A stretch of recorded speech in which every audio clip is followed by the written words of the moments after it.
Before going further, I consider it necessary to explain exactly the expression, a remarkable man, since like all expressions for definite notions, it is always understood among contemporary people in a relative, that is a purely subjective sense. For example, a man who does tricks is for many people a remarkable man, but even for them, he ceases to be remarkable as soon as they learn the secret of his tricks.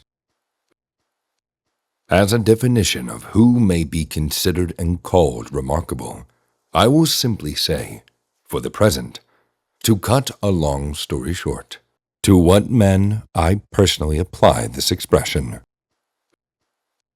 From my point of view, he can be called a remarkable man who stands out from those around him by the resourcefulness of his mind,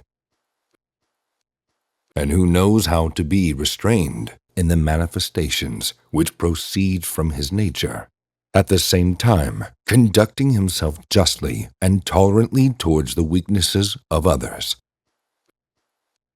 Since the first such man I knew, whose influence left its trace on the whole of my life, was my father, I shall begin with him. My father had a very simple, clear, and quite definite view on the aim of human life.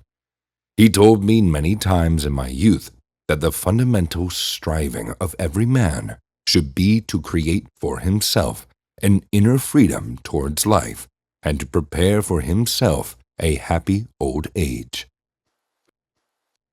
He considered that the indispensability and imperative necessity of this aim in life was so obvious that it ought to be understandable to everyone without any wiseacring.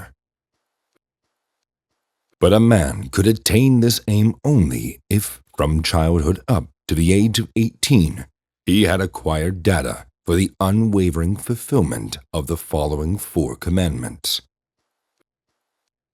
First, to love one's parents. Second, to remain chaste.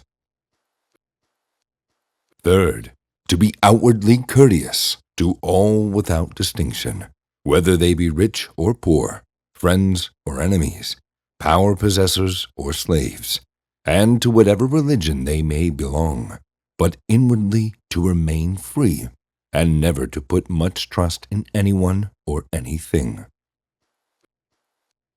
Fourth, to love work for work's sake, and not for its gain. My father, who loved me particularly as his firstborn, had a great influence on me. My personal relationship to him was not as towards a father, but as towards an elder brother. And he, by his constant conversations with me and his extraordinary stories, greatly assisted the arising in me of poetic images and high ideals. Do you suffer from pondering quotes right after you listen to them?